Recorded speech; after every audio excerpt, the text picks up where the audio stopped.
I am Charlie Willis, a mental health therapist. I'm Ronald Willis, a marriage and family therapist, and today we're asking the all-important question. Who comes first? Who comes first? That's right. The parent, the child, or the spouse. Let's watch this clip, y'all. Look what I got, Charlie. I got Jamil a computer, state of the art. Jamil gonna be happy when he see this one. You bought him a new laptop?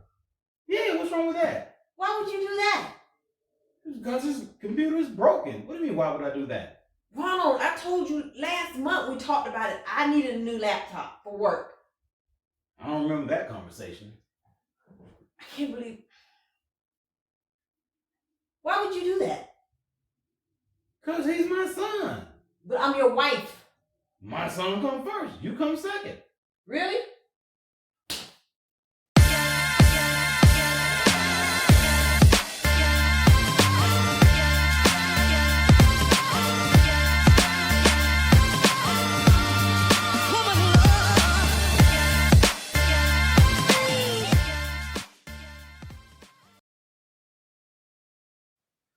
Charlie, I'm getting ready to call the police. That's what I'm getting ready to do. That's physically assault, Charlie.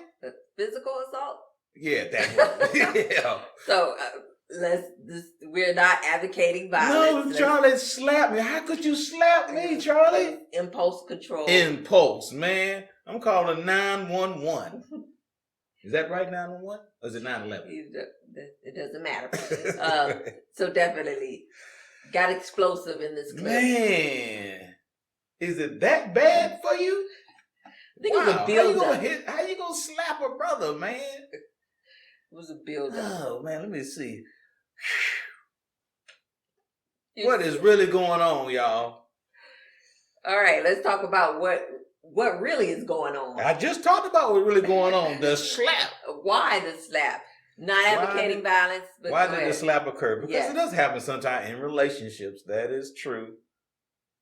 You know, so you tell us, Charlotte, you did the slapping. Okay, so basically the skit, what was being portrayed in the skit was, I guess I got upset about the point that was made by Ronald when saying the child was coming before me first and I was second as the wife. What is wrong with that? It's better than being third or fourth. So you, as a spouse, you expect to come before the child? And that's exactly what we're going to talk about in this episode. Okay. Yeah, the complications with that thought process. Because there's several people out there that say the child come first. That is true. That's right. Mm-hmm. So what is the real answer to the question? I guess once we dive into some of the points that we have, talking points about it, then you can make your decision on what you think, if you're swayed one way or the other. Well, we already know the answer, right? On our end, yes. On our end. We're finna educate some people out there on who comes first. Yeah. Because there's some that think the parent comes first. Mm-hmm. There's some that think the child comes first. Mm-hmm. Right. And there's some that think the spouse comes first. Mm-hmm. Now, when you say parents, you're talking about your mom, dad, my mom, dad, that type My of biological parents. I ain't talking about no in-laws, y'all. Right. Okay. And all of that is true in some aspects of a relationship. Aren't your biological parents would be my in-law? Yeah, so I'm not talking about my in-laws. Okay. They ain't coming first. Right. I don't know them. Okay, moving on. Yeah, so definitely when you're a child, your parents come first. Yes. But we're talking about in a relationship right now, a marriage. We're talking about a marriage. So, yes. We're not talking about the relationship that you're together, you're living together, you're not married. We're not talking about those, although they should apply. However, when we really boil down to it, we're talking about a marriage. Right. In this session, episode, we are talking about a marital relationship. Okay. That's right. So let's answer the question: who comes first, Charlie? So the spouse would come first. What? In a marital relationship. And they're quite You finna get some hate email now, Charlie. Do you not feel the same? Oh yes, I do. So that will be you'll be included in those hate emails. We will get some hate emails. Now your thought process is on the other spectrum, but we're going to give you the reasons why we feel that way, why we think that way. But okay? if you do most research, it does say the spouse come first. There are some research that says that kids come first, but majority of the research says the spouse come first. Right. So in all aspects, there are some reasons or indications or things that happen where the child would come before the spouse. Yeah, and we'll talk about that as we dive into this, but we want to have an understanding, though. If the spouse come first, why? Yeah, right. Why do they come first? Mm-hmm. Okay.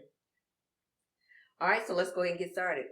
So the first point or the first thing we want to do is understand the position, okay? So when we're placing our spouse first in any position, it's not about the things that need to be done, okay? So, for example, like when we said that the children may come first, when they're eating or if something needs to be done, maybe like we get a little bit more in financially, but the child may need something for school. It's so many times that we can move ourselves out of the way so we can provide for our children. Yeah, I think we get it confused with what the child needs versus the position the spouse in. Right. We interchange those because I need to feed my child. You can feed yourself. I need to clothe my child. You can clothe yourself. I need to do these things. You an adult. You can do these things, and that is correct. However, the needs of the child doesn't override the position that the spouse should be in, and that is the number one position. And we want to put this out there: number one position outside of your relationship with God. Okay. Yes. So when we're talking about first, we're talking about first here on the planet Earth. Yeah, the people out here. So we're not excluding God. God is first in everything that we do and stuff. So we're not excluding God. We're simply saying that the spouse should come first before the parent and for the child. Right. And then overall, God is first in everything that we do. Okay. Right. And then also sometimes we need to spend more time with our kids. Yeah, the kids may need more attention. Okay, there may be things going on. You may need help with schoolwork. Especially when they're young, you got to help them put their clothes on. You got to do all these things. So you're spending more time with the kids. But like I said, that doesn't mean your spouse is second because you're spending more time with your child. It's just a need that need to be done at that particular time. And as the child grow and mature, those needs will change. Yeah. That time spent can be on a different spectrum because small children will require more time as well. More time. You're a teenager. They may not want time with you. You're going to have to do more time. Not? You're going to have to put in more time. Remove the word may out of that. You may have to put more time into them also because of the exposure, the things that they are dealing with in your life. And there are some couples that the spouse get jealous. We'll get jealous. That it depend on the relationship. But I want to go back to when I said the needs would change. Right. The needs change, but the position does not. That is a good point. Right. Definitely.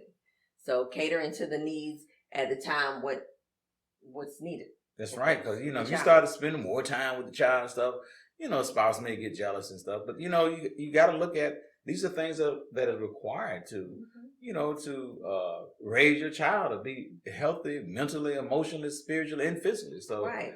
Those things change. The child gonna need less of you as they get older, and then finally they come to a place as an adult where they, going out the door and having their own family, and they really don't need you that much at all. Yes, that's right. The needs change, but the position does not.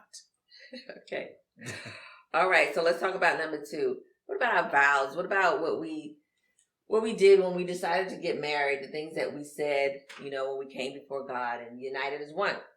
That's right. You only made a vow to who? My spouse. That's right. You didn't make a vow to the kids. So Mark 10:9 tells us, therefore what God has joined together, let no one separate.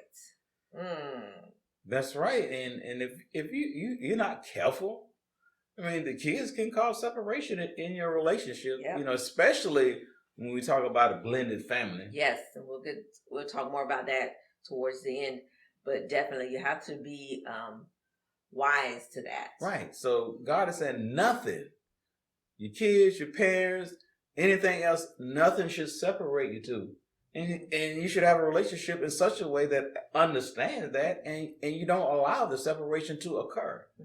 Because oftentimes when you separate, that gives Satan the opportunity to intervene in your relationship in a negative way. Yes. And that is something we definitely want to try to avoid. Right. So adhere to the scripture. Nothing will separate you.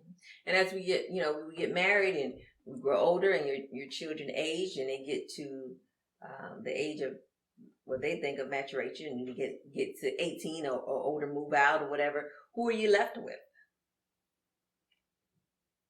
Who are you left with? You. Okay, great. That's yes. right. So we have to keep that in mind too. Right, because your marriage vow says that we're going to stay to death do us part. So you don't do that to the kids. They're going to leave you, Charlie. They're going to leave me, okay, and have their own family. And hopefully you have raised them in such a way that they hear the things that you were doing in your relationship with your spouse. Right, right. So definitely, adhere to your vows. And understand the overall view of what it means to be committed in marriage and standing as one. Right. And, the kids need the parent to not separate. It is so powerful when you got both parents in the home raising their kids and stuff, and there is no separation. And I'm not saying this in a negative way, but there is no blended family. It is so powerful that the couple understand that we in this together for us, and we in this for the kids also. Now, the kids should make a choice that we stay together. However, it's more powerful when the couples come together, unite, and don't separate. It's powerful for them, and it's powerful for the kids, the biological parents raising their kids. That is the place that God wants us to be. Okay, so, the kids need both. The kids need the parents to stay together. They need that. And they want that. They don't want you to separate, Charlie. Right. They don't. They want the parents to stay together. So our fight should be to stay together. Wow, that's great. That's right. And it's more than just you and I. Definitely. It's us, it's we, it's all, the whole family. That's true. All right, so let's look at point number 3. Okay. And it's basically looking at where we are supporting of health, in our health support. And when I think about that, if I am sick or having challenges, I want to look to my spouse to assist me in what I need instead of my children to. Now there are people that pull on their children when they need them in their aid, but my first thing is I'm going to go to my spouse. Why is that though? Why you pull on your spouse versus your kids? Because you are my support system. You're in there for sickness and health. You're supposed to be there. If we made those vows in our vows. Goes back to vows. Right, okay? Right. We in this together. Right. Regardless of the condition we're in, for, like I said, for sickness or health.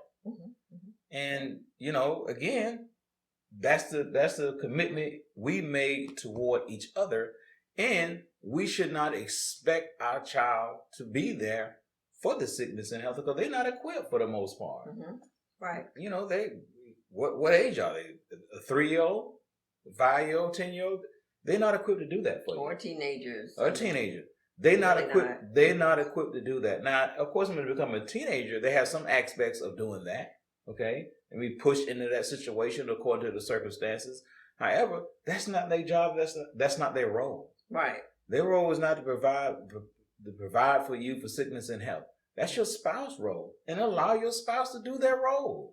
Okay, and that keeps in the right position that they should be in, and that is number one outside of God. I can look to my wife. I can look to my husband. I can look and say, hey, I know I'm gonna get some support. If something happens to me and stuff, I can depend on them. We don't want our marriage similar to the platform you had. Remember the platform you had when you got injured? What is that? You don't remember? Yeah, which point? Well, you didn't want to go to therapy. I didn't want to have. I had to have a surgical procedure. I didn't want to have it And why because not? of wondering what kind of help I was going to have. Because I had already been through that position where I had to lean on a teenager to bring me That's right. You had to, something I needed. They you- didn't even want to do it. yeah, you had to Pretty rely much. on your kids and stuff, and that's right. Kids Mhm. don't want to do that, man. No. I'm trying to go out and have fun, Yeah. spend time with my friends and stuff. I'm trying to do this. I got homework to do. I ain't got time to take care of Yeah. you. They wanted to know when I was going to go to sleep. Yeah, because that's not their job. That's not Right. their role. Mm-hmm. Okay, but you had a fear of having surgery because Yeah, because of me not having a support system. But even though I had you now as a support system, it was what I experienced before in the past. in the past that made me kind of not want to go through that again. That's right. So what was the outcome, Charlie? What happened? You were there and you were very supportive, That's right. as you should have been. As I should have been. But what about the other situation? They what happened, y'all? Just very supportive, and That's I appreciate you for that. That's right. You know, the spouse is supposed to be there for the other spouse. Right. That's their role. It's not the kid's role. It's not the parent's role. It's the spouse role. It's their job. I like that. Do your job. All right. What's All right. next? So let's look at point number 4. So we're talking about financially supporting each other. So my kids can't help me financially? I don't know, can they? They probably don't have the money. Probably asking you for money. That's right. Dad, Bob, kid, I have somebody. Wait a minute, I need some help, y'all too. But So, you do see it sometimes. you do see when that. a child get of age, they go out and get a job, and they financially supporting the household. Well, again, circumstances may be different. Things may be going on, but if I am married, But what if your spouse not working? with my spouse not working, Your spouse not working, you working, and you got a 17-year-old working, and both of y'all making a contribution financially to the household. okay, I really think that the circumstances really a conversation has to happen, and different dynamics are going on. And why is that? Why is the 17-year-old working and providing for the home? And that does happen today. It does happen. You know, May have all three working, yeah. So making a contribution. yeah, so it's not really a hit on that, but it just depends on the circumstances. My thought process, I'm thinking like if we're married and I needed some money, whatever outside of that, and I'm going to my child for it. That does happen also. It happens too, but I should not be putting a burden on. And I'm thinking about my child like an adult or whatever, but it can be a teenager that you shouldn't put that type of burden on. What if you need the money? What I need the money for? I gotta pay the rent. You have the money. Can I get the money to pay the rent? Yeah, that circumstances apply. But if we're both working and supporting the household, why don't I have the money for the rent? Maybe Maybe something came up. We don't have the money and stuff. And this particular time, we need the money. My son or daughter got the money, so I can't see this as a routine thing though. what if it is a routine though? Okay. Because If you know, that- if people in that different is something- situations, people don't have the money and stuff. Right. Okay. If that is Okay. something that, again, like I said before, if that is something that you all sat down and discussed, and that works for your household. Yeah, but this is what happened and stuff. And people mess this up. They often equate power and position with money.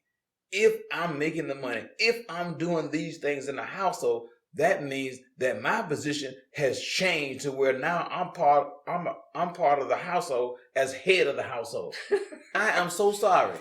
Okay, if you're in a financial situation and the kids are making a contribution, like I said earlier, the position does not change.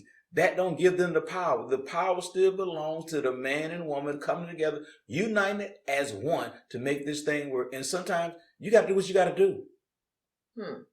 What you got, okay? You know, that situation should be temporarily, right? Right. But you know, if you got bills to pay and the money's coming in and you got a child that has some money to make a contribution, they may have to make that contribution. But don't get it twisted and let it go to their heads. They don't have the power. The man and woman still has the power in that relationship. My spouse is still number one. Right. So I don't suspect here from my teenager. I'm paying bills around here. That's probably what they're gonna say. That's probably exactly what they're gonna say. I got some say so now because I'm making some money and paying some bills. I'm paying the internet. I'm paying whatever. Okay. It does happen.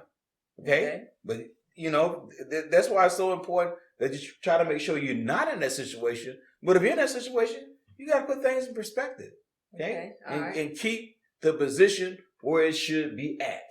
Keep the position where it should be. Right. Not power. Money does not change that. Okay. Don't get it twisted. Okay. All right. So let's talk about point number 5, which is mentally supporting each other. That's huge. That is huge. That's huge. And normally, like we keep saying, the kids are not equipped to do this. How much knowledge you expect of your kids to have to mentally support you? Mentally and emotionally, you mean if I'm having an issue, and we hear often that if you need advice. We hear often that some adults, some parents or mother or whatever will go to their child and actually talk about their marital issues with their child. What do you think I should do? Right. What I think you should do is not talk to your kids first. Right. That's what I think you should do. Okay? Go to your spouse. If you have a problem with your spouse, who's going to solve it? Your kids can't solve that. They're not equipped. They're not in your relationship. Okay? It's between you and your spouse. Okay? And when you need mental support, you go to your spouse. If you have to go outside of your spouse, you get an expert or a professional to assist you with that. Okay? But kids are not your kids are not the person you come to. Okay? You go to. Right. Go to, yeah. You're supposed to have the wisdom, the knowledge, okay, at a certain place. Not saying that you're smarter than your kids, because oftentimes kids are smarter than their parents. But you should have wisdom above them because you have lived longer than them. You have experienced things they have not. Right. Okay? So that oftentimes they can't be that mental support for you. And then here's the question. Why would you marry someone that's not mentally supporting you? That's a whole nother conversation. Well, that's one of the purposes of getting married. Right. And you come together and stuff, and you got your ride or die, you got your partner that you confess to be with, you made these vows, is that mental support. You help me in my time of need.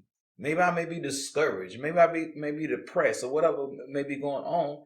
I may need someone to uplift, encourage me and say, hey, I can do all things through Christ who strengthened me. Remind me of the scripture. Right. All right. So let's get to our last point, which is very good, which we kind of gently talked about earlier, with who comes first. Now let's take a look at the blended family point of view. Well, this is all about the order. Okay. All right. And, there's when you talk about order, you're putting things in sequence, okay? And you're putting things in a rightful place, okay? And the way things are delivered helps you with that understanding. In other words, who's first? God's first. Okay. Yeah. It was him first, right? Then he made man and woman. So we was next, okay? And the man and woman come together, they unite, and they plant a seed and they have a kid. So naturally, when you look at it, that sequence, that's the God is first, the man and woman second, and then the kid is third. By natural order, when you look at it. So there's almost no way you can dispute it when you look at it. Look at it from that perspective, because without us, there is no kids. Right, but here's the point. Here's the issue. I had my child before I met you. Before we got married, I came into this relationship with a child already. So why would I put you before my child? Well, when I was talking earlier, I was talking about biological marriage. Oh, I got sorry. the blended family yet, y'all. Yeah, we're on blended families now. I'm sorry. We all yes, blended family now? We done moved on to blended families? Yes. Yeah, okay. That was point number 6. My perspective was first bringing in the two parents coming together, having a child. You came before the child, so right. no way they should be. I cannot refute that. Right. I cannot argue with that point. People do argue with that point. They do, but I cannot argue because with that they mixed up position and needs. Right, there you go. Definitely. My child needs this, so that makes you second. Definitely 100% wrong. But let's go to the blended family, though. Okay. So naturally, a blended family doesn't create this order. Right? Because now you have a child, you bringing that into the relationship together as a couple, and that child does come before that person. Okay. So in the beginning of that relationship, you should not expect to be number one. You should not. You got to earn that. You got to earn it. Through time, through relationship, through love. You know, you got to earn that. Patience, kindness. You got to earn that. Okay. Yeah. Trust. And the older the child is, the more difficult that becomes. Right. Because they're always set in a certain way. Okay. And oftentimes men struggle with that more than women. Really? Right, because we are on a foundation of, order, discipline, rules, procedures. So when you come in when you come in a relationship and you have a child, of course you want the discipline, the rules, and the procedure and all that stuff. And sometimes that won't manifest like you think it should, simply because of the child age. They may be defying that. Right. Maybe different from what the other parent was doing. So, this spouse allowed me to hang out at 11 o'clock. Now you want to come in and want to maybe come in at 9. So there's going to be some defiance. Oh, yeah. There's going to be some pushback. That's right. Because this is what I'm accustomed to. Now you're trying to change that. In other words, I was comfortable with this situation. And now you come in and make it uncomfortable. And therefore, sometimes that occurs, there's some dislike going on. Oh, yeah. That's right. Yeah. So you just will be understanding that, the order. Right. And the order is established first by the biological parents. God, the biological parent. But then that order is kind of mixed up a little bit because now you got a blended family. Right. And then you kind of got to go back and reassert yourself in such a way that you're coming from, especially the men, you're coming from a place of love and understanding versus discipline, rules, and procedures. Right. So, yeah, you got to be very careful with that transition. And all of it takes time and patience and things that you need to work on. And so you won't get yourself in that position of, now I need to try to choose my spouse or choose my child. And that happens so much because they came in it abruptly or came in it aggressively. Right. Yeah. And if it's early in the relationship, they're going to choose the child over you. Yeah. They will. You can't get offended. You have to stand your ground as far as being trustworthy and showing who you are and that you're there for not only your spouse, but for the child as well, that you're there and committed. And then one of the things you do is you making their parent happy. And they see that. They see that. Because they want their parents to be happy also. Right, okay? Right. And then of course, when they see that, the relationship that you're trying to establish, it improves over time. Right, okay? It does. Yeah. All right, so great points once again. So here we had a conversation generally just talking about who comes first in the relationship, whether it's your parents, the spouse first, or the child, and we went with the spouse for a number of reasons here. So we got to have an understanding of the position. Number one, think about your vows, which you made, and that's 2. And number 3, sickness and health. Number 4, your financial support. 5, mental support, and number 6, who came first, and then we talked about the blended family concept. So thank you guys for joining us today. Really good conversation. If you would like to learn more about us, check us out at our website, firstfocusfaith.com, or our social media platforms of Facebook, Instagram, and YouTube. And don't forget to help support this ministry by making a cash contribution to First Focus Faith. If you're watching by demand, click the donate button below. And you watch it by YouTube, like, subscribe, share, comment, do it all, but we need it all. Thank you guys, and we'll see you next week.